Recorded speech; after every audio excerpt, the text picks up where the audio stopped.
Antonio, bienvenido a Fisioterapia, ¿cómo estás? Muy bien, muchas gracias a ti por invitarme y por recibirme y por el café. Bienvenido.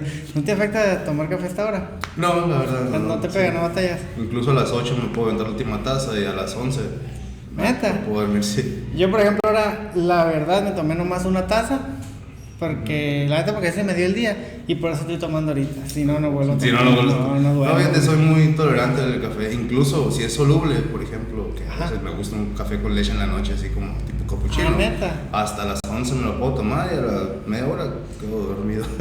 No sé, igual para entrenar, o sea, desventaja también, para entrenar la cafeína a mí no me levanta. ¿Entrenas, digamos, de una manera convencional? Te lo pregunto porque, pues, eres fisio, ¿no? Claro. Podría decir que sí, entreno de una manera convencional. Mi enfoque para mí es función y fuerza. Yo no quiero dejar de estar fuerte. No tengo una prioridad por masa muscular. Sin embargo, al entrenar fuerza, la masa muscular innegablemente se va viendo, aunque no tenga ese enfoque, ¿no? Mi enfoque es fuerza y función, movimientos en rangos articulares máximos, trabajo de movilidad, el trabajo de fuerza, o sea, quedarme a RIR 2, RIR 3, la mayoría de veces. De repente sí le doy días que me quedo ya muy sobrado, y hay cada mes y medio sí trato de, ¿sabes qué? Voy a llegar al tope, al límite. sin sobreesforzarme, pero sí llegando a un tope que yo sienta, ok, seguro. Yo supongo que es un 90-95%, tal vez el 100 no le ha tocado. No es algo que lo tengo que hacer, no, la verdad que no. ¿Y para ti el entrenamiento lo ves como una responsabilidad, o sea, digamos, por sus objetivos, o si disfrutas de la sesión como tal? Lo disfruto bastante porque la verdad he hecho ejercicio toda mi vida. Mis padres desde toda la vida, desde niño me han inculcado, me han llevado a deporte a cansarme y esto, ¿no? Pero pues gracias a eso no se me dificulta, no lo veo como una responsabilidad. Sin embargo, ahora como fisioterapeuta y lo que veo, trabajo con adultos mayores, lo veo más como un seguro de vida. Sí, claro. Lo veo más como, ¿sabes qué? Pues veo las secuelas de no entrenar fuerza, de no trabajar las capacidades físicas, y es algo que no me gustaría experimentar, entonces procuro hacerlo, aparte de predicar con el ejemplo, ¿no? Que al final es algo que vamos a experimentar, ¿no? Porque esperemos, ¿no? El envejecimiento no lo podemos parar, no, pero el chiste es que llegue lo más tarde posible. Lo que no se puede parar es la oxidación, ¿no? Lo que se puede no parar, sin embargo, digamos, como vos ayer, caer con estilo, es la función, ¿no? Porque pues, yo tengo pacientes de 60 años que se mueven aún con una dificultad tremenda, y tengo pacientes de 90 años que parecen plumas, o sea, sube y baja escaleras, se sientan, se paran, se ríen, muy increíble. Y ahí muchas veces, pues no voy a hablar que depende del estilo de vida, porque el estilo de vida es nada más un pequeño factor, depende de tus condiciones de vida, depende de tu estilo de vida, depende de la propia educación que hayas tenido, las condiciones materiales en las que te desarrollaste. Es bien complejo, ¿no? No podemos culpar a la gente que no hace ejercicio por no hacer ejercicio si no sabemos qué hay detrás de esto. Entonces, como te digo, gracias a mis padres yo tengo esta cultura del movimiento, y es algo que a través del propio movimiento a estas personas que no tuvieron ese privilegio trato de inculcárselos, pues. Y no hay edad para esto, puede ser esta persona de 60 años tal vez, que tiene ciertas comorbilidades, ya tiene diabetes, tiene hipertensión. Yo digo, bueno, vamos a controlar todo eso con tu médico, pero no lo vamos a tomar en cuenta. Vamos a trabajarte a ti, cómo estás, cómo te sientes, qué ejercicios te gustan, cuáles no. Hacerlo reproducible, plausible, sostenible en el tiempo, no nada más trabajar. Por ejemplo, si me pongo con evidencia científica a trabajar a los pacientes, no, hombre, o sea, de 10, uno se me va a quedar. Sí. Entonces, y fíjate que en algún momento trabajé en un gimnasio y me tocaba que un compañero nuevo siempre me preguntaba, oye, ¿por qué haces esto? Si hay evidencia que dice que lo mejor es Güey, si hago eso, o sea, ¿qué prefieres tú? ¿Que haga esto que hasta yo sé que no es lo más óptimo, pero que lo hagan? ¿O que intente hacerlo como tú lo dices con los libros y con evidencia en mano, pero que lo hagan una semana? Sí, no, mira, la ciencia es una herramienta muy importante. Yo precisamente doy la materia de metodología, investigación y de bioestadística. Okay. O sea, es algo en lo que estoy muy metido, y como estoy tan metido en esto, te puedo decir que no es aplicable en todos los casos, ¿no? Lo más importante en evidencia científica, por ejemplo, en lo que fisioterapia le concierne, vendría a ser cómo tú adaptas la rehabilitación al paciente. Digamos que ese es el arte, adaptar la rehabilitación al paciente. ¿Cómo? Pues agarras evidencia, agarras las expectativas del paciente y las mezclas. ¿Cuáles son las expectativas? El paciente llega, también la punción seca, me hace un paro. Pero tú notas una debilidad y una falta de movimiento severo. Entonces, esta persona ya tiene una creencia instaurada en que una técnica que sirve para reducir síntomas lo va a curar. Entonces, ¿qué hago yo? Pues es como un proceso educativo en el que le hago ver a través de su propio razonamiento cómo esa herramienta no lo ha curado, pero como si sirve para disminuir el síntoma, pero también cómo la podemos usar como herramienta para llegar al punto que decíamos que es que se mueva, que tenga un sistema ya de creencias relacionado a lo bueno del ejercicio, a lo bueno de mantenerse en la actividad física, y poco a poco esas herramientas no tan con poca evidencia se pueden ir dejando de lado, pero es un proceso. Tú no puedes llegar y ponérselo porque el paciente se va a sentir atacado, no te va a creer. ¿Por qué te va a creer a ti en vez de la otra persona que sí le ayudó y sí le quitó el dolor? Entonces son varios factores que tú en este caso como fisioterapeuta tienes que tomar en cuenta y pues modular unos, subir unos, bajar otros, dependiendo de la persona que tienes enfrente. Sí, te entiendo perfectamente, y sobre todo esa parte de que un metaanálisis es transportable a información, a cierta evidencia que te va a dar como un camino, pero si eso fuera, ya sería meter bases de datos a ChatGPT o a otra plataforma que corra los datos y que te diga exactamente qué tienes que hacer con todo. Sí, pero no, precisamente ahí es donde entra la parte de la labor más humana, personal. Ha habido un debate en redes sociales respecto a esto, ¿no? De que es que los metaanálisis dicen eso. Es que los metaanálisis tenemos que entender que es una recopilación de múltiples revisiones sistemáticas, y estas revisiones sistemáticas a su vez están hechas de múltiples ensayos clínicos, ¿no? Entonces, los ensayos clínicos son los más extrapolables a la práctica clínica de forma literal, aunque tienes que hacerlo con pinzas, ¿no? Entonces, el metaanálisis lo que es como es pues un general. Sí. Es demasiado general como para que tú lo apliques a una sola persona. Sin embargo, pues es evidente que lo que un metaanálisis diga, si está hecho de buenos estudios y se cumplió una buena calidad metodológica en su realización, es innegable que eso es, ¿no? A menos que alguien demuestre lo contrario con una evidencia igual de rígida, igual de potente. Eso no lo hace extrapolable a tu práctica clínica. Eso es muy difícil de entender. Y en cambio, un ensayo clínico aleatorizado, por ejemplo, que te diga que X tipo de ejercicio es superior a X tipo de ejercicio, o X terapia manual, o X agente físico, pues es un poquito más aplicable, porque literalmente te están dando la metodología que ellos emplearon. Se podría replicar, ¿no? Si tu paciente entra en ese criterio de inclusión. Esa es otra cosa que nadie ve. Sirve para la osteoartritis. No, pero es que no viste la población de osteoartritis que estaba siendo evaluada, ¿no? Y eso es algo que yo le digo mucho a la gente. Que, a ver, la población parece que nomás viene como un dato que dice sujetos, Güey, es lo más importante literalmente, porque a la hora de que tú apliques la información, el artículo no te está diciendo la osteoartritis hace esto. Dice la osteoartritis se trabaja de esta forma en este grupo de personas, ¿no? Entonces es muy importante. La verdad no me gustaría tanto que nos metiéramos a cuestiones científicas. Ya vi que te gusta y que defiendes, pero a mí también me gusta mucho, güey. Y luego ahora que me dices que das la clase, como que te quiero seguir preguntando cosas, pero digo, con calma, ¿no? Porque no es para todos, ¿no? Pero te quería preguntar, ¿por qué fisioterapia, güey? No hay motivo, o sea, no es como que mi mamá se lesionó y mi abuela, porque de repente me tocan escuchar eso, digo, qué chingón, o sea, qué pregunta, algo tan motivacional. Yo la verdad no tenía ni idea de qué estudiar. Siempre me gustó mucho lo relacionado a la biología, me gustaba la medicina, no estaba dispuesto a sacrificar mi respeto a los médicos, es algo que siento que vale la pena. Sin embargo, yo hasta ahorita sigo diciendo lo mismo, no es algo con lo que yo hubiese congeniado, ¿no? Sí. Entonces, la fisioterapia, por otro lado, aparte que era muy nueva, yo soy generación 2014, 2018, mi universidad la verdad que no tenía herramientas suficientes para enseñarnos. Teníamos muchos maestros médicos, pero fisioterapia y medicina son dos cosas totalmente diferentes.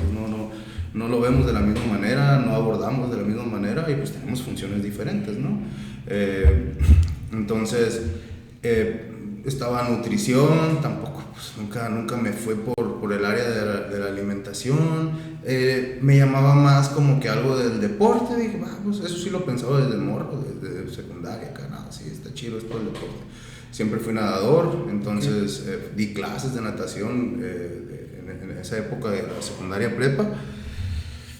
Y un día llegaron a la universidad, pusieron, ya ves que ya en las universidades, miren, tenemos estas carreras. Yo vi fisioterapia, vi que deportistas, oye, está curado, y como que un enfoque más de salud al deporte, está muy bien. Simplemente entré y empecé a ir a la escuela. Y yo iba con esto de que un año, a lo mejor un semestre, si no me gusta me salgo, encuentro otra. Siempre he sido muy práctico con eso, de que no me gusta, me voy, ¿no?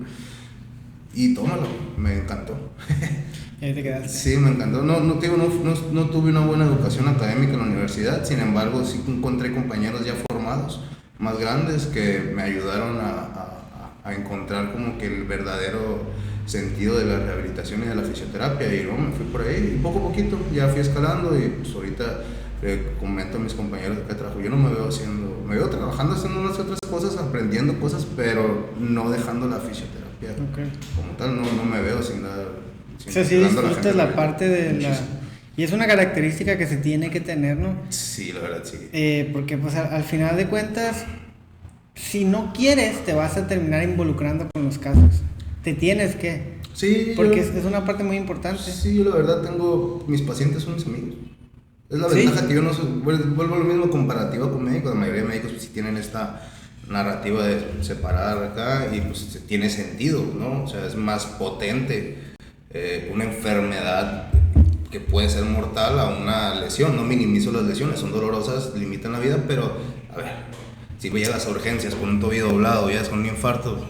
Sí, no, o sea, es evidente, ¿no? La diferencia sentido, ¿no? Que se... Entonces, esa yo creo que es una de las ventajas que tenemos, esa cercanía con el paciente, de hecho la literatura lo menciona, lo llama la alianza terapéutica.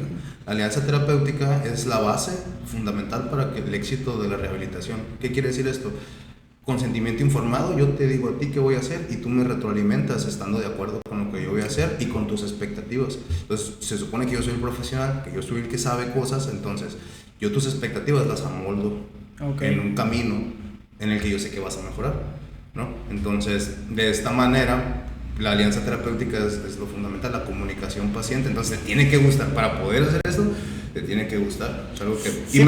Yo no nací con esto, me fui dando cuenta en la carrera, mientras más me fui formando con muy buenos profesores en línea la mayoría de veces, me di cuenta que lo más importante en la consulta es que yo me quede callado y escuche al paciente. El paciente tiene toda la información, me falta acomodarla a mí nada más.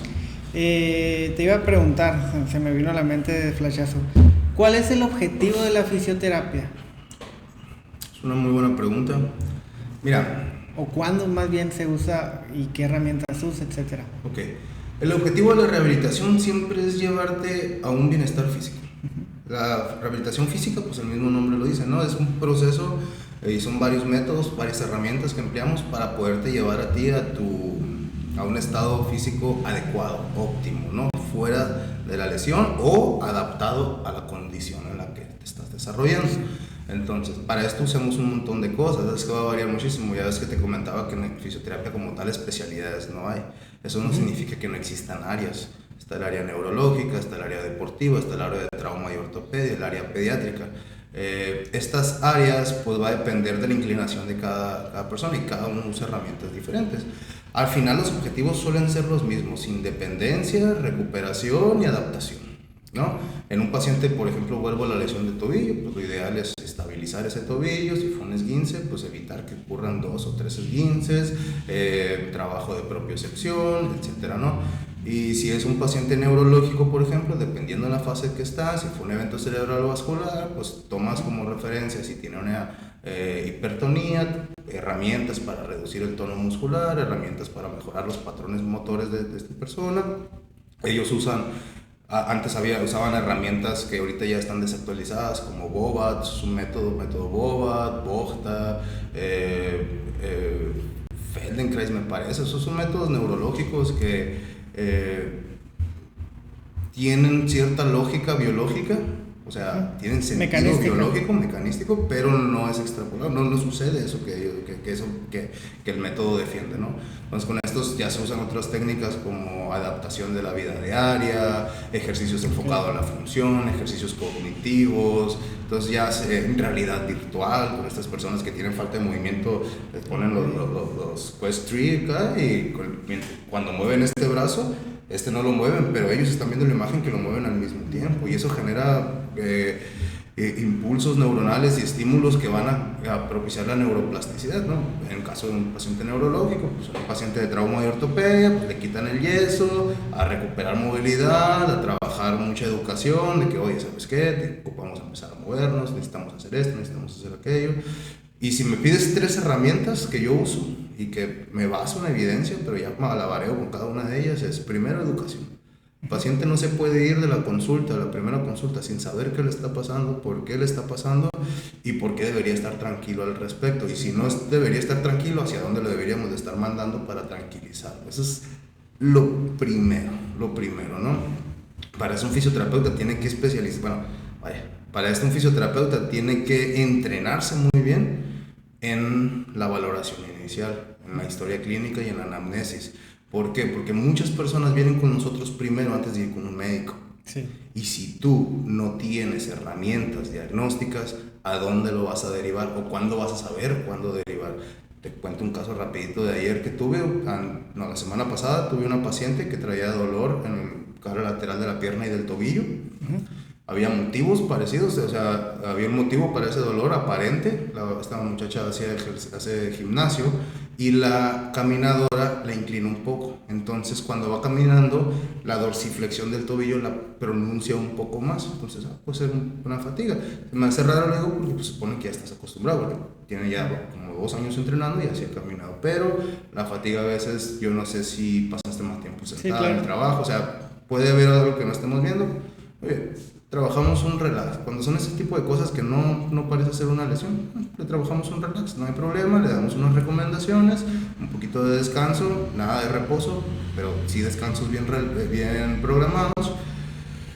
Y pues pasa el día siguiente y al día siguiente nos íbamos a ver para ver cómo seguía y en la mañana me mandó un mensaje diciéndome que había amanecido el día anterior con mucho dolor y ese día también amaneció con mucho dolor y que miraba un poquito más hinchadito la zona, que si el masaje pudo haberle hecho eso.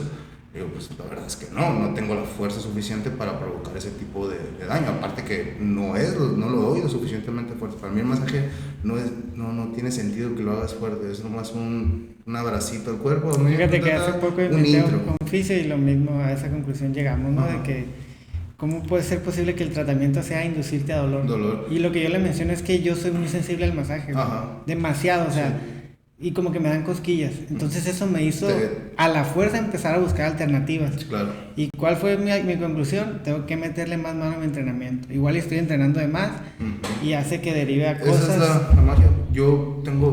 Soy fisioterapeuta, tengo 6 años sin darme un masaje, o sea, sí. No me los doy, es que a mí, en lo personal, a mí no me gusta, no es algo que, qué agradable, qué rico, la verdad no, las piernas me dan cosquillas, la pantorrilla me duele un friego, la espalda, digamos que ahí lo puedo disfrutar, sobre todo en una zona específica que prefiero que alguien llegue y me apachurre en vez de un masaje, ¿no? Sí. Entonces, no es necesario. Muchos piensan que sí, muchos piensan que es necesario para estar bien y la realidad es que como si fuera parte de, como se suele mencionar, mantenimiento, etcétera. Va a tocar intereses, pero realmente no es necesario. Oye, mencionaste, creo que dijiste cuando hay un accidente cerebrovascular existe la hipertonía.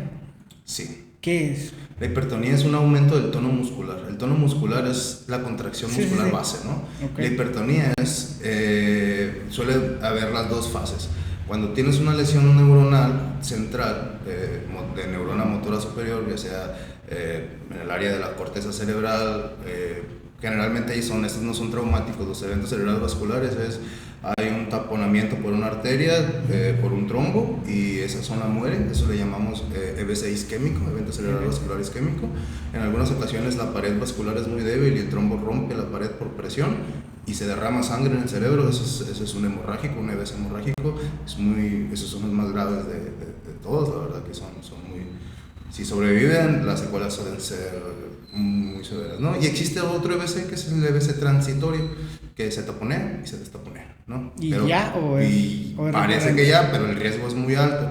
Necesitan intervención médica, farmacológica, incluso a veces el taponamiento queda ahí, pero hay un poco de flujo y no sé qué herramientas, la verdad que desconozco qué herramientas utilizarán para deshacerlo. Pueden usar un catéter probablemente, hacer un tipo cateterismo, pero esos 3 tipos de BC pues varía muchísimo en sintomatología dependiendo de la gravedad, ¿no? Y la hipertonía casi siempre viene acompañado en alguna de las fases de este proceso. Casi siempre empieza con flacidez, una hipotonía, se cae, no hay mucha función y después empieza ok, te refieres a como una contracción. Es una contracción. Ok, pues. Es que fíjate, por lo general, al menos yo creo que estoy equivocado, supongo, tenía el entendimiento de hipotonía como una persona con poco tono muscular en cuestión más de cantidad de masa muscular. No, eso es debilidad. Ok, ya entiendo. La hipo o hipertonía es directamente infundada por el sistema nervioso Es una cuestión central. Contráctil del momento o del... Es una condición neurológica. El músculo no es el culpable, el músculo es que esté débil o fuerte, da igual. Es que cuando hay una lesión acá, la alteración neuromotora que existe por las lesiones, por los procesos inflamatorios, por el daño, por el área que ya no le llegó sangre, disminuye actividades en unas zonas, aumenta actividades en otras, actividades irregulares, y lo que pasa es que baja la señal a nivel del puente, se decusa a nivel de las pirámides, que es una zona del tallo cerebral, cruza hacia el otro lado y baja por la raíz, y ahora sí, por ejemplo, viene del plexo cervical, del área de la médula, hacia todo mi brazo. Entonces, desde acá, desde la central, ya va alterada la contracción hacia acá. Y la mayoría de veces es como un patrón, tienen un patrón, la mayoría de veces, la verdad desconozco la estadística, pero tienen un patrón flexor, quiere decir que eso, flexión de dedos y manos, flexión de muñeca y flexión de codo.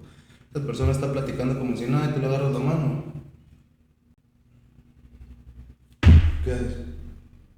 Entonces, antes las terapias, esas personas, lamentablemente, eran muy salvajes, sí, salvajes, no hay otra palabra. Tienes que estirarlo y moverlo y que caliente y que... Es que no está aquí la bronca, pues nunca le van a... ¿Y cómo se trabaja? Pues ahorita tenemos más herramientas. Yo la verdad en el personal neurológico no trabajo ahorita, lo derivo, pero sí conozco de las herramientas más actuales. Generalmente va enfocado a la facilitación de actividades de la vida diaria. Ya no es un método específico, sino evaluarte a ti qué es lo que se te dificulta.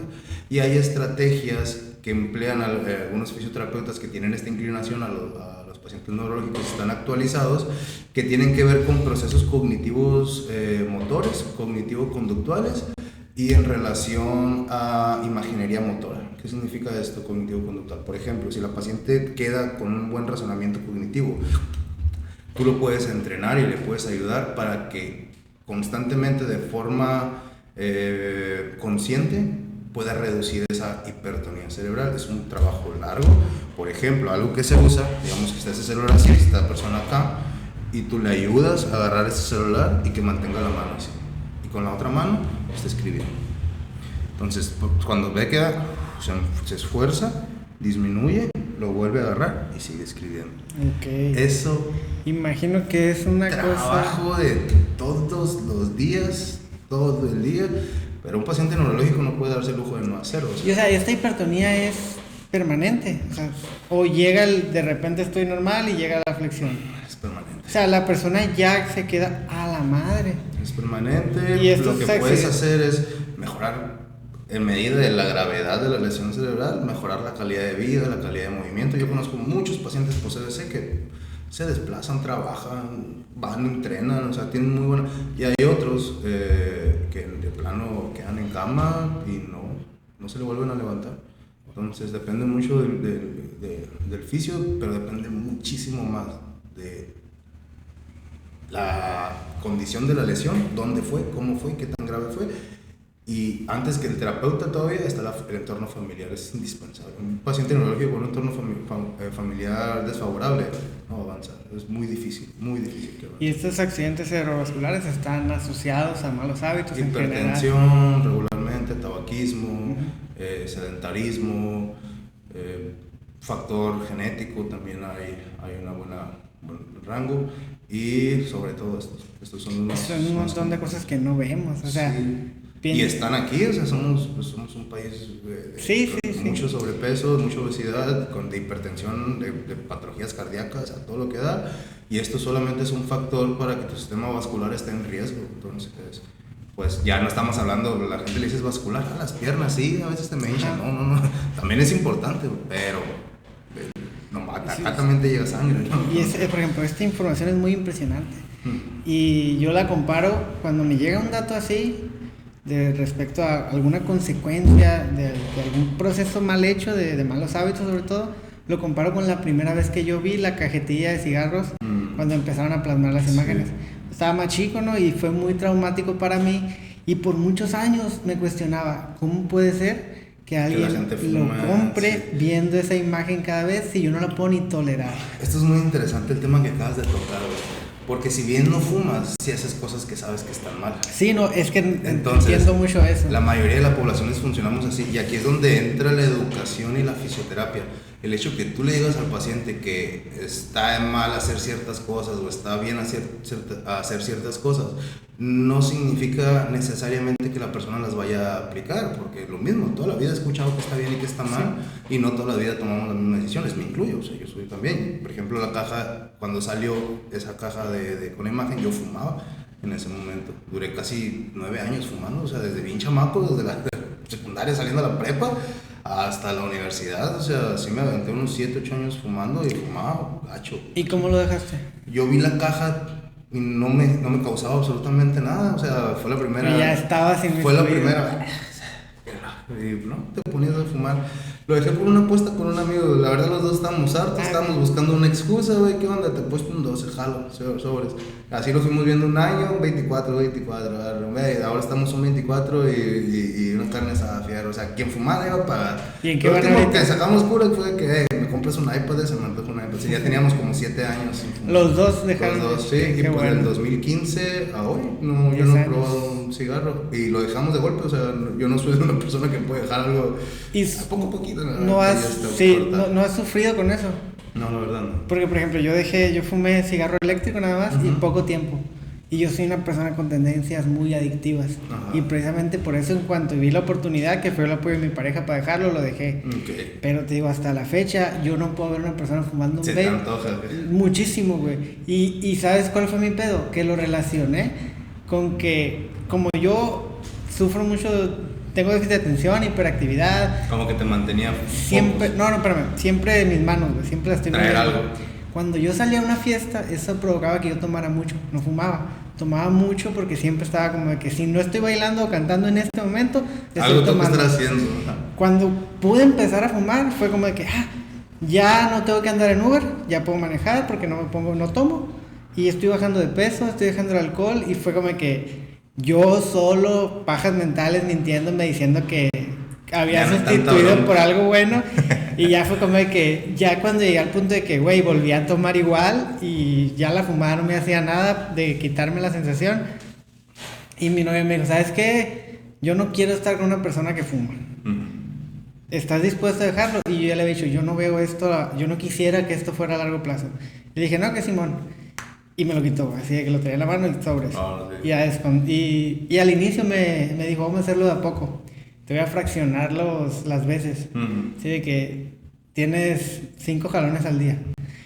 Y hacía eso, güey, era peor. Sí, entonces ya cuando le dije, ¿sabes qué? Quítamelo, o yo lo dejé, por fin fue como de que, pero, güey, no puedo ver a alguien fumar, güey, porque se me antoja mucho. Pues la verdad no te podría decir, yo hice esto, hice aquello. Simplemente, a mí me daba miedo de que, pues en ese entonces tomaba bastante, ahorita pues no, la verdad casi no tomo. Me daba ese temor de decir, ¿cómo voy a andar con un bote y sin prender un tabaco? Entonces, no, pero a mí me funcionó mucho eso, el ego con mi compa, no pasa nada. Encontrar la excusa porque también... Sí, también teníamos una buena excusa, pues, de que... Y traíamos esa cura de la abuelita de hacer competencias de repente de, macho, te puesto esto y eso. Cosas así que parecían sin sentido, pero pues al final terminé dejando de fumar. Y que al final el tema de las adicciones, por ejemplo, ¿qué es lo que te dicen en Alcohólicos Anónimos? Un día a la vez, o sea, un día a la vez. No fumes hoy, no tomes hoy. Y cuando tú te lo planteas, cuando no has pasado por un proceso así, dices, no tiene sentido, o sea, ni al caso. Pero ya cuando ves la acumulación, por ejemplo, yo ahorita que ya llevo más de un año, digo, no me voy a autosabotear porque me he dicho, voy a comprar un vape. No es cierto, no me voy a comprar un vape. Si vuelvo a agarrarlo, voy a volver a caer en el ciclo. Entonces son este tipo de herramientas de un día a la vez, o en tu caso, un día a la vez, saber quién cae primero. Sí, a mí me parece que fue más eso, pues, o sea, así como tú lo dices, pues nos veíamos así, fue el viernes y el otro viernes, ¿sabes qué onda? Vamos al parque a tirar fuga. ¿Fumaste? La neta no, yo tampoco, porque te quedas con el olor, no, yo tampoco. Y a las 2 semanas, oye, ¿fumaste? No, oye, ya me dijo mi mamá que no ronco, le dije que, neta, yo fui a correr y me sentí bien. Son cositas que ya te van retroalimentando y esa te va dando, pues oye, sí estamos ganando algo, ¿no? Sí. Estoy hablando que yo me fumaba aproximadamente unos 15 cigarros diarios, o sea, ¿Neta? No, muchísimo. Okay. Entonces, ¿y cuántos? O sea, a mí lo que me preocupa es que tú eres la historia que me llevó de alguien que salió. Cuando alguien es adicto o con tendencias o malos hábitos, parece que no es tanto. Y te explico, hay un libro de Neko Bass en el que menciona un ejemplo de que cuando una persona quiere bajar de peso, piensa que come menos de lo que en realidad come. Cuando una persona quiere subir de peso, piensa que come más de lo que en realidad come. Cuando una persona es adicta, piensa que consume menos o con menos frecuencia de la que en realidad lo hace. Sí, claro. Porque yo me comparaba con otros amigos que también consumían y yo decía, yo no consumo tanto. Cuando me comparaba con otra persona que sabía hacerlo en una fiesta y punto, ahí es como que a la madre, o sea, tú te consumes, por dar un número, 20 baisas a la semana, yo me consumo 3 cigarros eléctricos, ¿no? Entonces hay que ver también con quién te vas a comparar a la hora de decir si lo estás haciendo menos o más.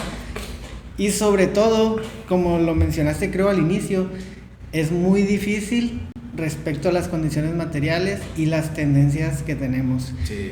Porque el simple hecho de ir a una fiesta y no tomar ya es una razón por la que se te va a mencionar que eres diferente o que estás actuando, y posiblemente se mufen de ti o se te cuestionen de una manera graciosa o como sea, y eso ya, si es difícil salir, como que sentir que cada vez que vas a intentar vas a recibir esas retroalimentaciones. O lo mismo, ¿no? Imagínate que tus compas te invitan al base y dices, ¿sabes qué? No, porque esta semana no he podido ir a entrenar y apenas este momento lo tengo. No mames, güey, ¿cómo vas a dejar de salir? Estás enfermo, ¿no? Estás obsesionado. La comunidad, nuestra cultura es como la de los cangrejos. Si uno quiere salir, Nel, papacito, venga de regreso. Estaba muy canijo eso, fíjate. Eso, por ejemplo, tú que lo mencionas acá con los amigos, ¿no? Yo te lo puedo mencionar respecto a fisioterapia y la familia. Por ejemplo, yo atiendo hubo un tiempo, ahorita se ha tranquilizado un poquito ese motivo de consulta, pero hubo un tiempo que estuve atendiendo muchísimo mujeres 45, 60 años, entre ese rango de edad. Todas venían con un dolor generalizado, dolor en el cuello, dolor en la espalda, que las caderas, que las pantorrillas, pesadez en las piernas, que esto. Las señoras eran una bola de dolor, ¿no? Entonces, pues bueno, ya indagando en estos pacientes, pues una de las primeras cosas que piensas, uno de los primeros diagnósticos que piensas es la fibromialgia. Sobre todo cuando estas personas ya vienen descartadas, que ya les buscaron cosas y no encontraron, no, pues señora, es el estrés, no, señora, es esto, es aquello, ¿ok? Ya me llegan las señoras, porque la fibromialgia es muy importante, primero descartar cualquier otra patología que pueda explicar los síntomas, eso lo hace el médico, mi trabajo es derivarlo y si no es, me lo regresan y yo sigo trabajando la rehabilitación, igual casi siempre con apoyo farmacológico, ¿no? Pero aquí el asunto es que cumplen un patrón muy similar todas estas mujeres, que no son ellas, o sea, no es, no sé, María Argüelles, no es Fabiola López, o sea, no son ellas, ¿no? Sino que son señoras que son la mamá, que son la esposa, que es la señora de la casa, que, o sea, no, son personas que no tienen hobbies, que no tienen pues círculos así, por ejemplo, de una retroalimentación positiva, sino que más allá de eso, su familia está el constante reproche. Mamá, falta esto. Fíjate, hija, pásame la sal. Ahí está, güey, agárrala. Un ejemplo bien parecido, que es todavía más extremo. ¿Quién es la persona que es más difícil hacer que baje de peso? No es ni una persona con una patología, ni alguien con malos hábitos. Es el que ya se le denomina como el gordo. Sí. Cuando en la bolita puede existir o no, en la mayoría quizás sí existe el gordo al punto de que ya es el apodo. Uh-huh. ¿Qué tan difícil es meter a una persona en un proceso de mejora de su salud cuando parte de su identidad ya es esta acumulación de... Ajá. Se pone una etiqueta aquí. Así es. ¿Cómo sacas a alguien de ahí, no? Mira, cuando ahora te mencionas la obesidad, hoy precisamente vi un paciente que tenía un probable espolón calcáneo sintomatológico con obesidad. Y pues él inmediatamente, pues un paciente cuando está contigo enfrente trata de, él ya sabe, como te digo, ya sabemos que está mal y que tenemos que trabajar. Y él me dijo, es que es porque estoy gordo. Y le digo, ¿estás seguro de eso?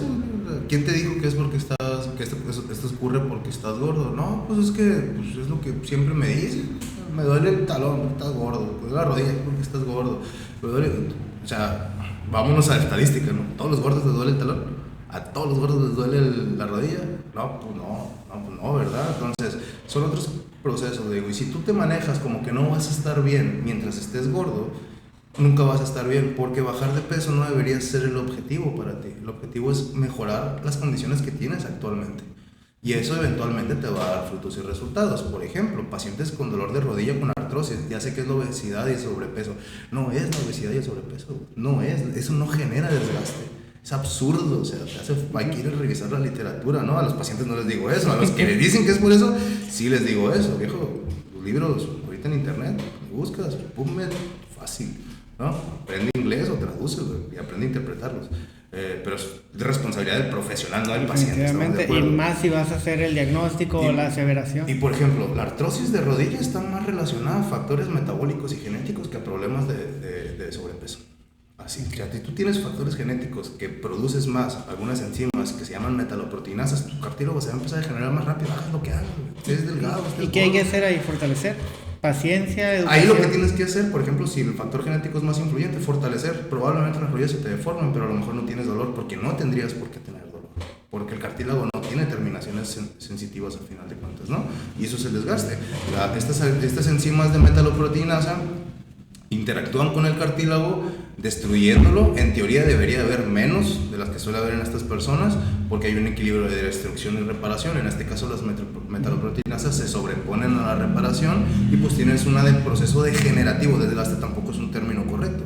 Tienes un proceso degenerativo del cartílago, ¿no? Acelerado a lo mejor a tus 40, 50 años porque eventualmente baja eso y pues llegas a una edad de adulto mayor y pues vas a estar así, pero no tiene por qué dolerte y la obesidad no tiene tanto que ver. El factor metabólico sí, pero a lo mejor tienes obesidad y te empiezas a mover y te empiezas a alimentar mejor y no has bajado de peso, pero la rodilla ya te dejó de doler. Entonces, son estas cosas que vale mucho la pena analizar y ver y cambiar los paradigmas de los pacientes y del personal de salud.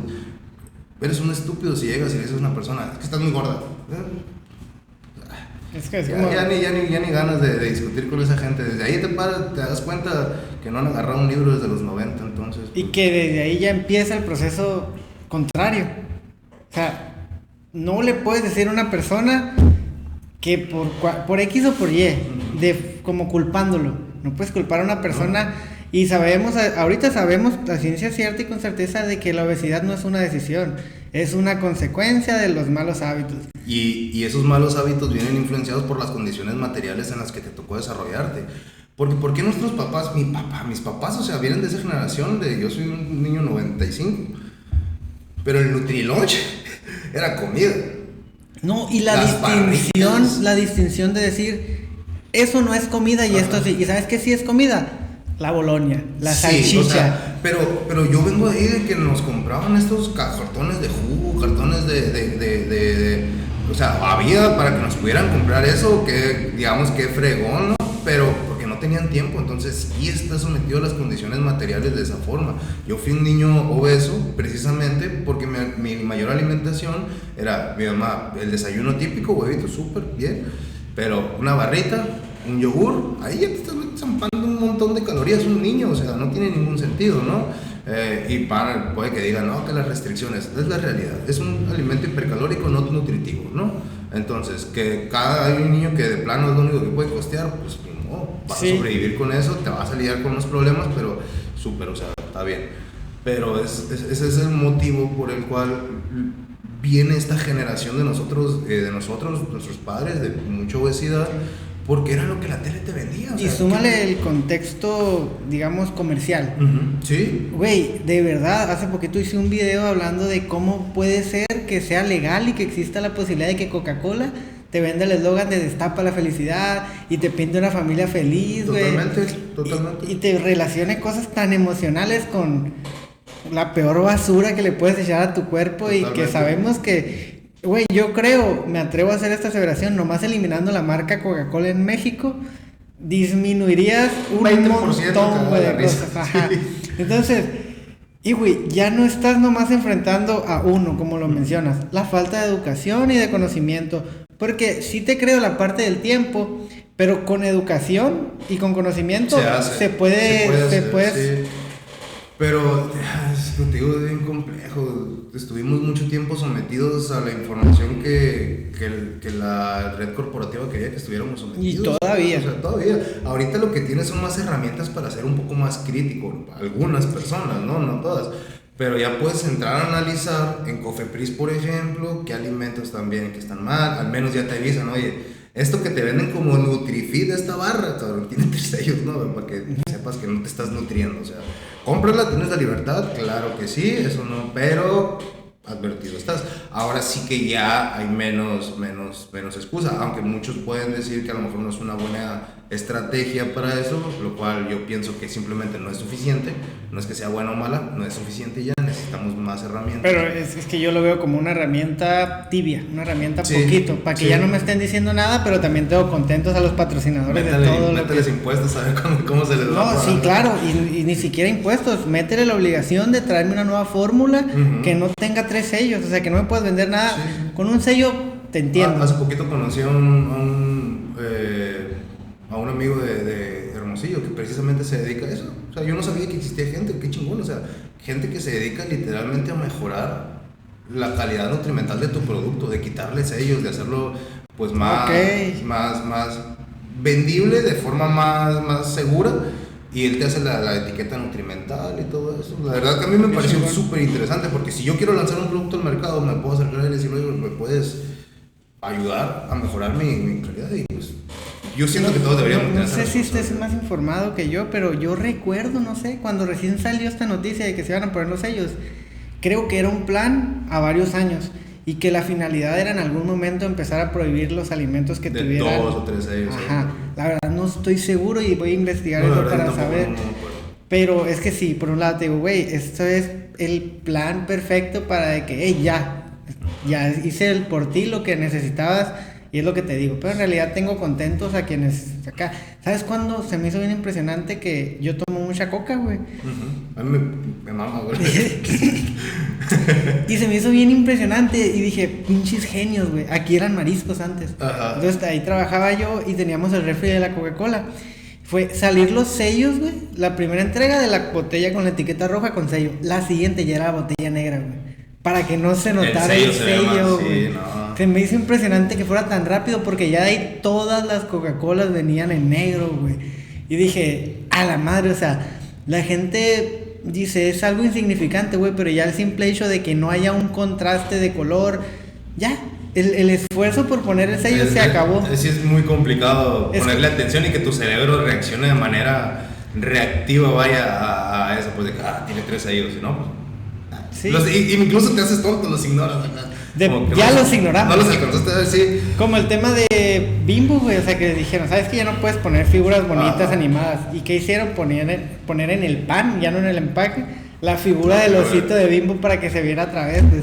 Y digo, güey, no mames, o sea, es literalmente, te amarro las manos Y te digo, eso está mal, no lo hagas.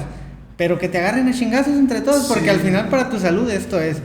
Y muchas veces le digo a mis clientes, te reto a que cuentes cuántos segundos tardas estando fuera de tu casa desde que ves la última publicidad de un alimento ultraprocesado hasta que ves la siguiente.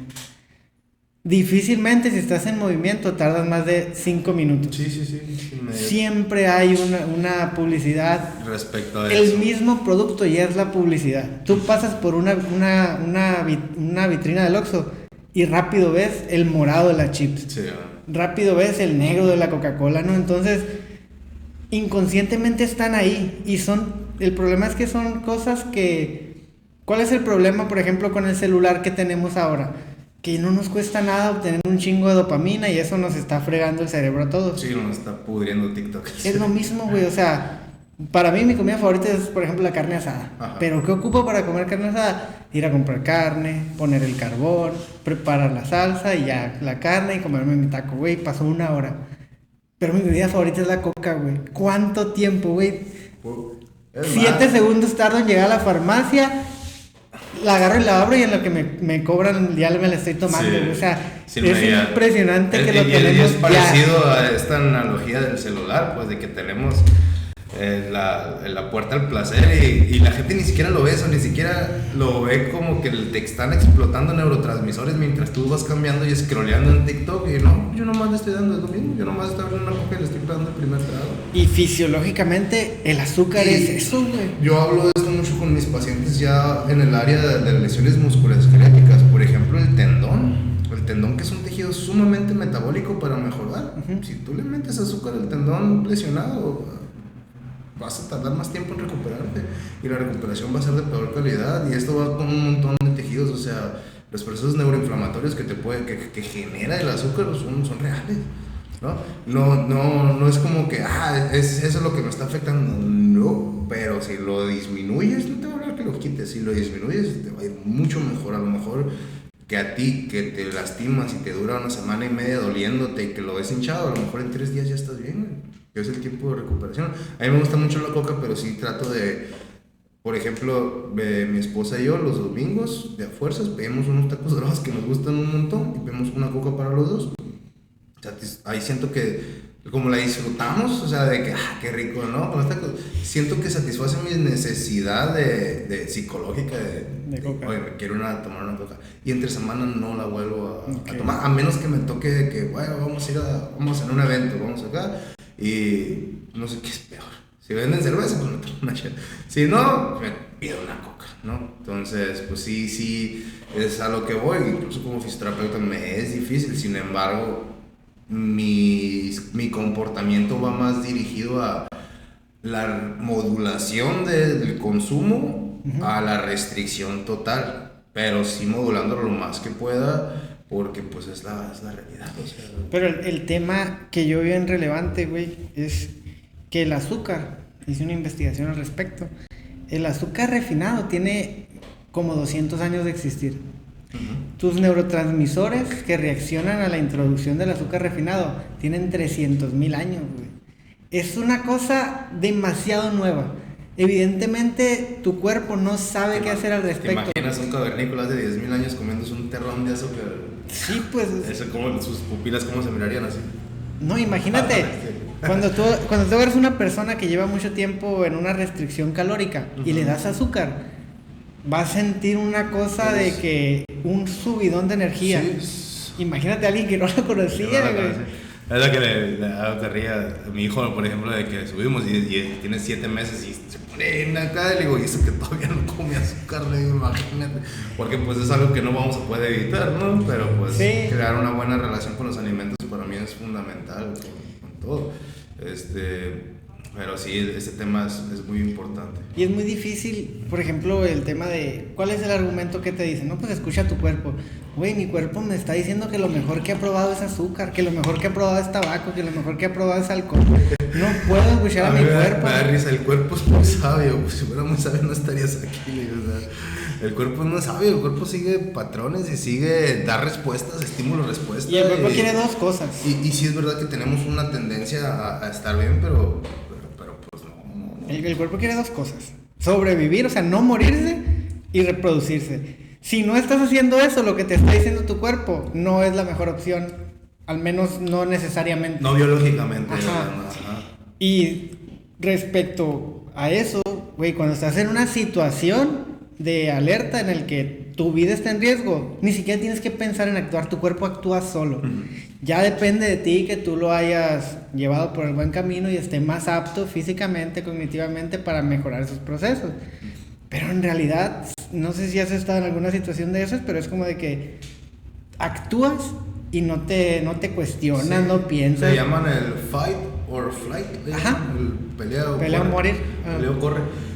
Precisamente este tema lo toco bastante cuando abordo, por ejemplo, pacientes sedentarios, ¿no? Personas sedentarias que tienen dolor lumbar, que tienen dolor cervical, los hombros, que tienen una radiculopatía hacia el miembro superior, que tienen cefaleas tensionales, dolores de cabeza por tensión, y no se los explican, pero sí, aquí estoy nada más y hago ejercicio de vez en cuando y como bien, o sea, ¿por qué me duele esto? Le digo, pues es que lo que pasa es que tu sistema nervioso está como si lo quisiera atrapar un león. El problema es que no te está persiguiendo un león y tú no estás gastando esa energía, estás enfrente de una computadora llenando un Excel, güey. ¿Cómo no te va a sentir mal eso, no? ¿Y qué hago para esto? Pues lo primero que tienes que hacer es tener herramientas de relajación, por ejemplo, en este caso laboral, o sea, pararte, buscar algo que te tranquilice, escuchar música. Es que herramientas hay un montón, ¿no? Pausas activas, estiramientos, meditación, no sé, un estudio para ti de cómo estás, cómo sería más sencillo tu trabajo, a lo mejor acomodar más ergonómicamente tu área laboral. Son varios factores los que puedes hacer para tú en ese momento sentirse más tranquilo, aparte de que entender precisamente eso te ayuda a saber que cuando te estás así, oye, no tengo motivos para estar así, y si me relajo a lo mejor soy más eficiente acá trabajando. Entonces, primeramente darte cuenta lo que te está pasando y saber cómo actuar. Hay muchos mecanismos, técnicas de relajación para llevar ese punto abajo. Y una vez, a veces ni siquiera me voy más en la valoración y no hubo tanto tiempo de darle el típico masaje o algo así, y se van y vienen a la semana, oye, hice las técnicas, y el dolor se fue. ¿Quieres el masaje? Pues no lo ocupo, ¿verdad? No, pues, ¿quieres mejor un programa de ejercicio? Súper bien. Y son las cosas, cuando das ese tipo de resultados, ya no tarda, por ejemplo, el terapeuta realmente tarda mucho en convencer al paciente que el ejercicio es la base de su tratamiento. O sea, el ejercicio es lo más importante de la rehabilitación física, seguido de la educación del paciente. Y en el tercer puesto ponemos la terapia manual. Ya si quieres poner un cuarto, quinto, ya la gente es físico, el calor, el frío, todas esas cosas. También son herramientas que yo las meto en las agustoterapias más que nada, ¿no? De que para cumplir expectativas, etcétera, pero no tienen muy buena respuesta para realmente mejorar a las personas. Para paliar síntomas, súper, pero si es muy costosa, entonces no conviene. Entonces, educación, ejercicio y terapia manual. La terapia manual tiene un valor muy importante todavía, que es todo aquello que podemos hacer con las manos, que es el acercamiento al paciente. O sea, un paciente al cual tú le haces alguna movilización, lo exploras en la zona dolorosa de forma, pues, que se dé cuenta, que sepas dónde está tocando, mira esto, que sientas la seguridad de tus manos. Mientras tú estás explicando, el paciente genera una confianza y un estrechamiento entre terapeuta y paciente, que como te comentaba ahorita, según la alianza terapéutica es fundamental. Entonces la terapia manual tiene una función más neurodescendente, son más respuestas neurofisiológicas que la articulación que estás moviendo en sí. Entonces, y esto lo vemos muchísimo, articulaciones rígidas, tú las movilizas y de repente las puedes mover. ¡Wow! Me moviste el órgano, ¿no? Tu cerebro me dio permiso ya. O sea, eso es lo que sucede la gran mayoría de veces. Claro que hay ocasiones que sí vale la pena mover por rigidez local, pero son muy pocas, ¿no? Son más este tipo de efectos que tú buscas de la terapia manual. Un efecto neurodescendente, ciertas inhibiciones y activaciones en varios sistemas moduladores del dolor y del movimiento en el cerebro, que se traducen en que tú puedas mover mejor una articulación. Entonces, para eso nos sirve mucho la terapia manual. Pero la base de todo y la justificación de todo es que tu tejido se haga más fuerte, más tolerante, se recupere. Y eso sin ejercicio yo no conozco. Que sea independiente. Sí, yo no conozco una forma que se pueda lograr sin ejercicio. Medicamentos no hay, pastillas no hay, no sé. Entonces, a mí en mi consulta, y ahorita ya no me cuesta, pero me costaba hacer al paciente como que tú vas a hacer la chamba, yo te voy a guiar. O sea, no, es que en tus manos, sí, está muy padre. Sí, al siguiente semana, sí, igual, ¿qué te parece si le damos ahora sí el programa? Bueno, vamos a darle el programa. Siguiente semana, oye, me he sentido muy bien con los ejercicios. Ahí está. Entonces, ahí ese es un proceso educacional, de cambio de creencias y de adaptación de la terapia al paciente. Nunca el paciente la terapia, siempre la terapia al paciente, y poco a poquito el paciente se va encaminando. Si lo haces bien, se va encaminando. Te estoy hablando que yo a lo mejor tengo un de 6 de 10, me va bien con eso, y los otros pues no me va bien y tengo que adaptarme. A lo mejor a 2 simplemente no les pude ayudar, no pudimos congeniar, ¿no? Esa es la realidad. Yo no voy de que yo ayudo a todos, la verdad es que no. Sí, no, y es imposible, ¿no? Porque también, como lo mencionas, hay una parte muy relevante de que exista cierto clic. Porque al final cualquier profesional de la salud se tiene que sentir la persona cómoda con el contacto, con la plática, con la confianza del acercamiento. Pasa con fisios, pasa con entrenadores, pasa con psicólogos, pasa con nutriólogos. Y es una parte muy importante. Y te quería preguntar, ya por último, cuéntanos o cuéntame un caso que hayas dicho, ¿sabes qué? Esto me impresionó, salió bien, salió mal, algo que te haya marcado de todos estos años que has sido parte de la fisioterapia. Te voy a contar el caso de una paciente que empezó siendo mi paciente, ahora es una muy buena amiga mía. Si ves el podcast te mando saludos, no voy a decir tu nombre. Nos hace los pasteles de mi hijo, me ha hecho mis pasteles, ya es repostera, ¿no? Pero empezó conmigo como paciente. Llegó conmigo, 28 años, tenía obesidad, unos problemas metabólicos relacionados a la tiroides, etc. Entonces era una persona que se alimentaba muy bien. Se alimenta muy bien, tenía una obesidad, su obesidad sí uno lo alcanza a reconocer cuando es por problemas más metabólicos que por excesos, ¿no? Por condiciones de vida. Entonces, aparte de esto, pues no tenía un adecuado contexto, no había mucho apoyo de la mamá hacia ella, porque si era muy, pues lo criticaba mucho, ¿no? Entonces a veces eso uno no sé cómo puede pensar que ayuda. En absoluto a nadie le ayuda la crítica, no de esa forma, ¿no?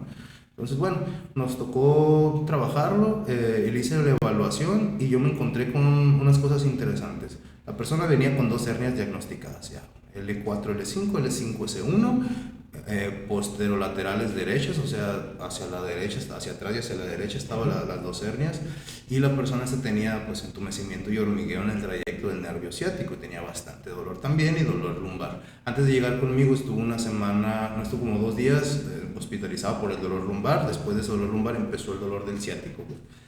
Vino conmigo, oye, me quieren operar y que no sé qué, pues tienes 28 años, ¿no? Primero que no le dije nada, simplemente me entró mi pum, alerta. Ok, ya hay aquí una probable creencia que tengamos que combatir. Sí. Para operarte la columna, un cirujano con 2 dedos de frente no te opera por cualquier cosa la columna. Me duele, operación.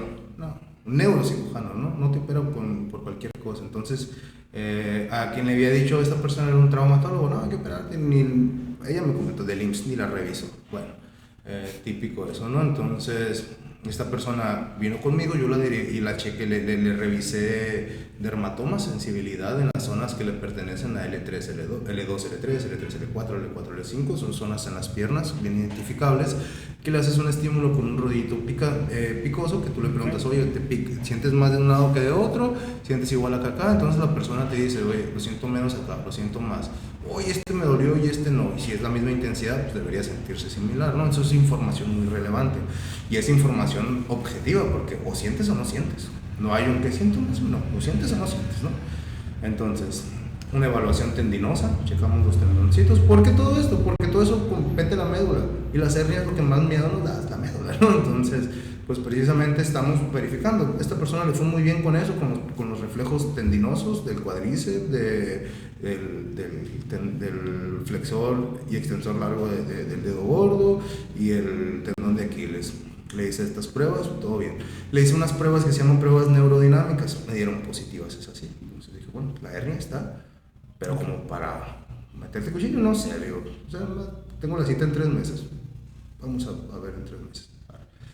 Y empezamos a trabajar primero mucha terapia manual en la zona lumbar, porque había mucho dolor en la zona lumbar, y la terapia manual a ella le caía bastante bien, le agradaba, se sentía bien y se podía parar sin problema después de eso, pero tratamos de que la camilla fuera 20-25 minutos como máximo. Los otros 35-40 minutos al gimnasio, a empezar a movernos con liga, con pelota, ejercicios neurodinámicos. El atontamiento del ciático es un ejercicio ahí que uso bastante. Yo no hago ejercicios súper, es que no sé si he visto oficios de que te ponen acá. Entre más básico, mejor. Entre más simple, mejor. Porque, para la terapia, ¿no? Para Instagram, ¿no? Sí, pues porque es reproducible, porque la persona lo va a poder hacer en su casa. Entonces, que esa es mi prioridad, ¿no? Entonces, bueno, le empezamos a trabajar ejercicio, empezó a mejorar gradualmente. Es que si lo trabajas, mejoras, eso es innegable. No hay de que no, la terapia no sirve porque no, pues que a lo mejor no has hecho lo adecuado, o sea, porque esto mejora. Yo lo he visto y la evidencia está, o sea, tengo tanto experiencia personal, experiencia de mis colegas alrededor, pacientes que sin terapia han mejorado, incluso que sin operaciones sin terapia han mejorado. ¿Cómo nos atrevemos a decir que no, que el cuerpo no tiene herramientas? Pues, o sea, si uno se le da el estímulo, tiene respuestas, ¿no?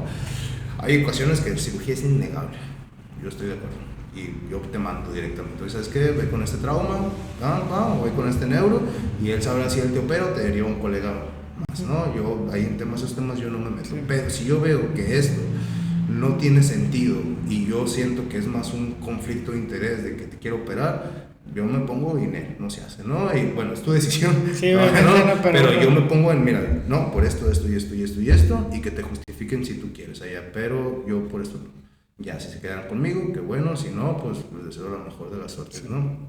Entonces, pues ella me creyó en ese momento. Entonces, pues no hicimos nada mágico, simplemente trabajando, síntoma, dolor, no dejando que vuelva, y cuando volví explicándole a esta persona que la rehabilitación no es lineal, o sea, no empiezas acá y terminas acá, sino tienes sub y bajas, y porque ella misma, la vida tampoco es lineal. Nada es lineal, nada es recto, nada es simétrico. Eso es algo que también trabajo mucho, es que pues, tómate una foto a la mitad, te vas a dar cuenta que eres bien diferente del lado derecho del lado izquierdo, o sea, simétricos no somos. Naciste zurdo o derecho para empezar. Y no tiene sentido buscar la simetría porque no la vas a encontrar. Si fuera simétrico, el corazón estaría en el puro medio, tuvieses un estómago de este lado, otro estómago de este lado, tuvieses dos hígados, o sea, no tiene sentido, ¿no? Incluso en el sistema vascular, el corazón está más para acá, aquí sale la aorta directa y acá sale el tronco brachiocefálico derecho, ni siquiera ahí son iguales, entonces pues no tiene sentido, ¿no? Entonces, trabajando con esta persona, mejoramos mucho la sintomatología, mejoramos muchísimo el dolor. 6 meses estuvimos trabajando ese problema. Eso te estoy hablando del 2022. A día de hoy, esta persona me mandó 145 libras en peso muerto. Okay. Levantando. Ella, pues su complexión es grande, pero es muy fuerte. Ella se lastimó con un pastel. Cargando, ahí fue donde empezó todo el problema, ¿no? Entonces, ahí me sorprendió mucho porque, volviendo a lo mismo, o sea, ella mejoró antes de mejorar su condición metabólica, y a raíz de eso empezó a mejorar mucho más, pues, ¿no? Entonces, la multifactorialidad se trata de esto, de evaluar la mayor cantidad de factores modificables y precisamente modificarlos, o sea, y poco a poco la respuesta la vas a ir teniendo. Yo no vendo tratamientos mágicos, yo no digo, te voy a curar, jamás me vas a escuchar diciendo que yo voy a curar a alguien. La idea es como de que pasó en ese momento del pastel, o en ese momento se dio cuenta. Fue el detonante. Las hernias no suceden de forma abrupta, a menos que tengas un accidente pues muy severo, ¿no? Un accidente automovilístico, una caída de altura, y me preocuparía más una fractura que una hernia en esos casos. Las hernias suceden porque el colágeno que está entrecruzado y que forma el disco se empieza a deshilachar y empieza a perder fuerza. ¿No? Esto tiene, como te digo, tiene más factores metabólicos que factores biomecánicos, que factores mecánicos en sí. Estos factores metabólicos suelen ser por acúmulo de inflamación, por sedentarismo, por falta de activación de las mismas células que producen el colágeno, y simplemente vas produciendo colágeno de menor calidad y se va deshaciendo. Es más un proceso de deshilachamiento, como que las uniones del colágeno, sobre todo tipo 1 y tipo 3, se llaman enzimas ligando, se empiezan a separar, y en vez de estar cruzadas se empiezan a longitudinalizar, y de esta manera eventualmente son mucho más débiles y presiones así pueden hacer esto, ¿no? Okay. Que se haga una especie de abombamiento. ¿Y qué tan cierto es el tema de que se reabsorben? Hay una estadística que te dice que sí, sin embargo no sabemos por qué mecanismos ni cómo se reabsorbe. O sea, sé que si tú tienes una hernia, ya te puedo decir, se reabsorbe.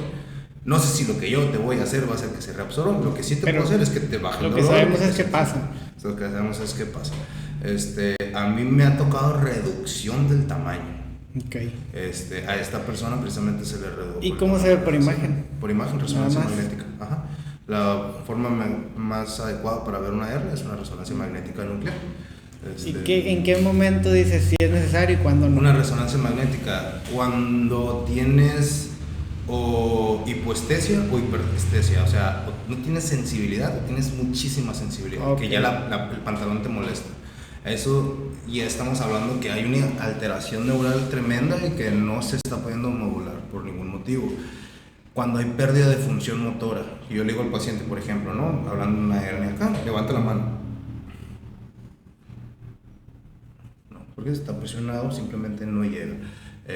Por ejemplo, cuando es una zona lumbar, más que por una hernia, por un síndrome de caudequina, que el espacio del canal medular se ve estrechado, se acumula hidroxiapatita de calcio, que es como huesito nuevo alrededor, eso le da menos espacio a la médula, y ahí, por ejemplo, me llegan pacientes, me han llegado esos casos de que, oye, mira, me duele las dos nalgas, me baja por la cadera, me va hasta abajo, y se me entumen las piernas y de repente las siento pesadas y que no puedo hacer fuerza, y pues me toca preguntarle, ok, tienes estos dos hacia los dos lados, igualito a los dos lados, igual a los dos lados, y le digo, ¿cómo te va con hacer pipí, con defecar? Fíjate que a veces no llego al baño, como que sí se me sale el chorro ahí, a veces sí me alcanzo y pues llego, ¿no? Pero muy bueno, ok, algo incontinencia. ¿Y cómo sientes el área entre, si es un hombre, entre los testículos y el ano, la silla de montar? ¿Cómo la sientes? Pues se me entume, me da un dolor y siento unos pinchos ahí, no sé qué es esa onda. Ok, pues es signos característicos de síndrome de caudequina, inmediatamente derivo traumatólogo. Yo como tal, yo no te voy a mandar a hacer una resonancia, te voy a mandar al trauma y el trauma es el que te manda a hacer la resonancia.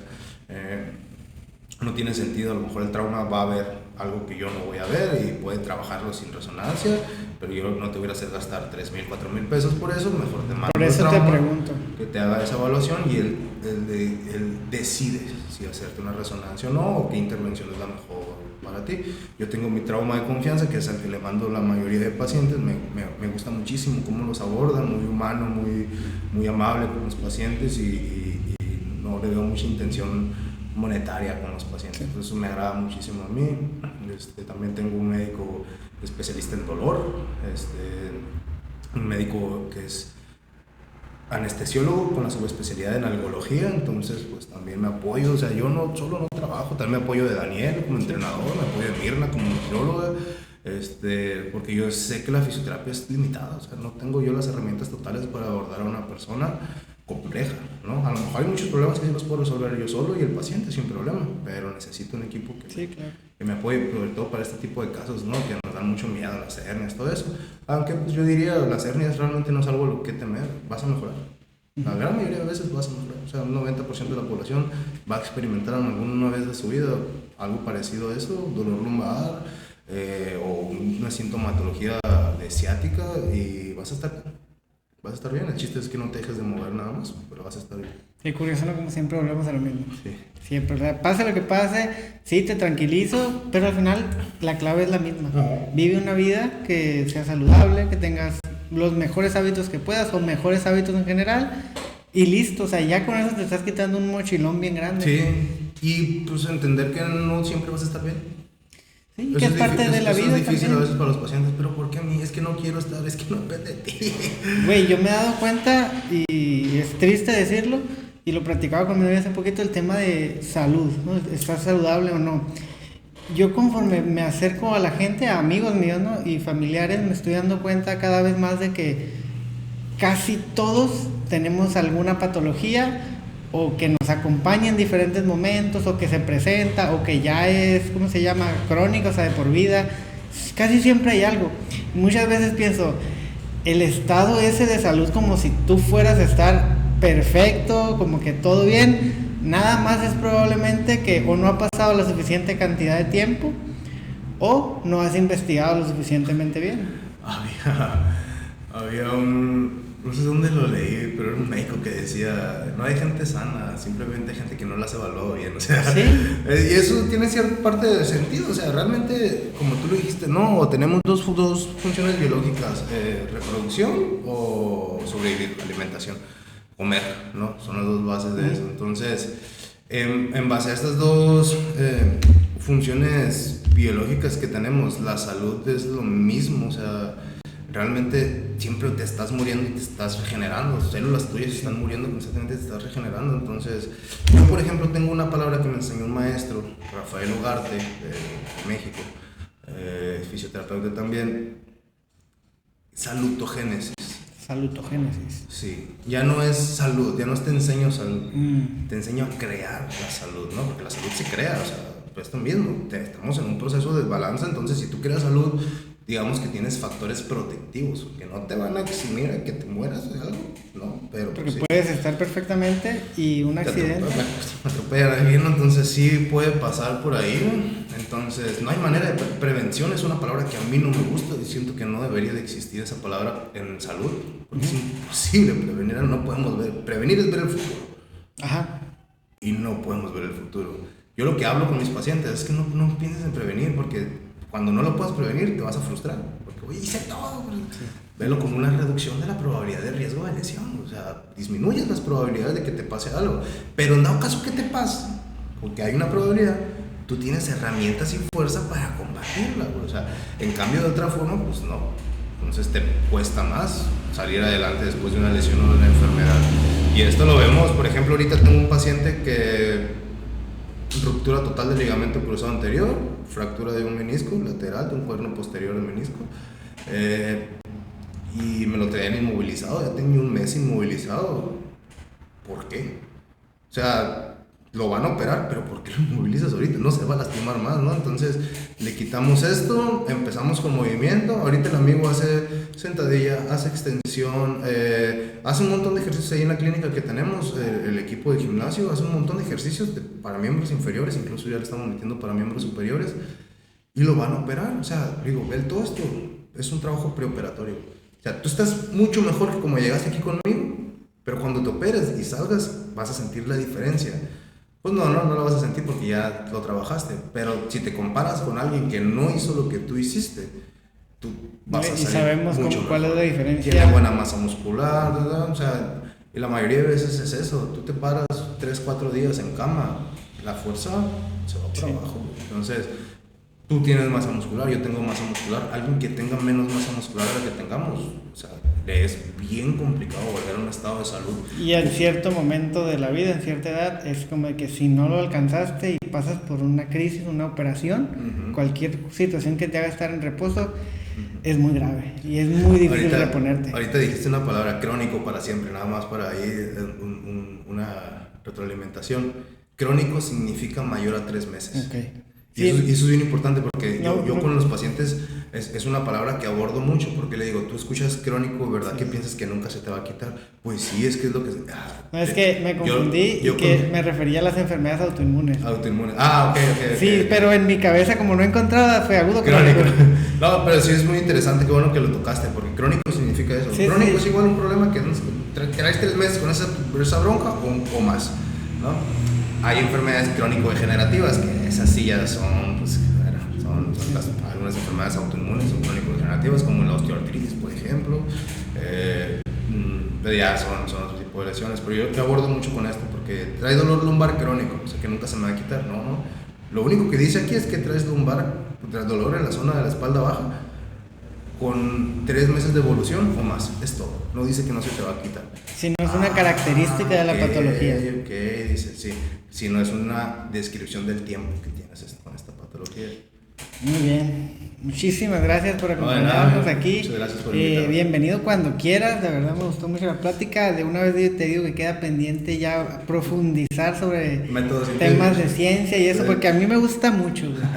Nada más que eso sí no es para casi nadie. No, sí es un tema de interés como que para muy reducido de personas. De verdad yo pienso que es para quienes lo utilizamos como herramienta. Yo creo que también. Sí, no es como que alguien vaya a tener... Aunque a mí me gusta mucho llevar temas científicos a la mesa ya en la clínica para pacientes, como para que, órale, así funciona la ciencia. O sea, sí, la ciencia no es un güey con bata, o sea, sí. Es el acúmulo de información y la interpretación de la misma a través de una herramienta pues, que nos promete algo de fiabilidad, o sea... Es la que tenemos ahorita. Gracias, sí, pues o sea, es la que tenemos exactamente, estoy completamente de acuerdo, la ciencia eventualmente va a evolucionar y a lo mejor la inteligencia artificial nos trae otro parámetro, nos traen otras nuevas visiones que todavía por nuestra capacidad no alcanzamos a dimensionar y pues puede que encontremos métodos más rigurosos todavía. Sí, y que así será, o sea, sería muy egoísta o muy egocéntrico de nuestra parte pensar, ahorita en el año 2000 tenemos la base o la estructura que va a regir el conocimiento humano. Sí,